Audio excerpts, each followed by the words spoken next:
आसुची आउ एक बात्या नहीं पारे भीषणरू अति भीषणर रूप।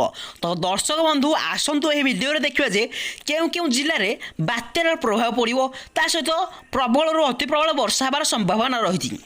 तो दर्शक बंधु 10 तारिख में सृष्टि होगा जाउथवा लघुचाप भीषण बात्यार परिणत हो। संभवतः यह आहरी अधिक शक्तिशाली हो पारे। बात्या को शक्तिशाली करने समस्त प्रकार पाग अनुकूल रही। वर्तमान आंडामान सागर मेघखंड एकाठी हो चली द्वारा शुक्रवार सुधा आंडामान सागर में एक घूर्णिबलय सृष्टि हो एवं यार प्रभाव ही 10 तारिख में लघुचाप सृष्टि हो बोली आकलन करा जाउछि। अन्यपटे समय गड़िया सहित बात्या होगा नहीं आशंका दृढ़ीभूत होबार लगी। आईडीएम पक्षर धीरे धीरे बात्या आशंका नहीं स्पष्ट करी। गुरुवार विभाग पक्षर प्रकाश पाई विस्तारित परिसर आकलन दर्शा जाए 10 सृष्टि होगा जाउथवा लघुचाप 14 तारिख में अवपातर रूप नेब। यह आहरी घनीभूत होबार 100% संभावना रही विभाग स्पष्ट करिछि।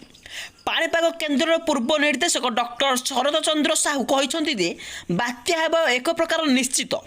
एमिति कि बात्याटी अधिक घनीभूत हो भीषण बात्या सीवियर साइक्लोन किंबा एहाठू अधिक शक्तिशाली हो पारे। तो दर्शक बंधु ये पाणीपाग न्यूज अपडेट। प्रतिदिन पर पाणीपाग न्यूज अपडेट सर्वप्रथमे पाइबाई आम चैनल को सब्सक्राइब कर बेल आइकन को ऑल कर रखि थांतु।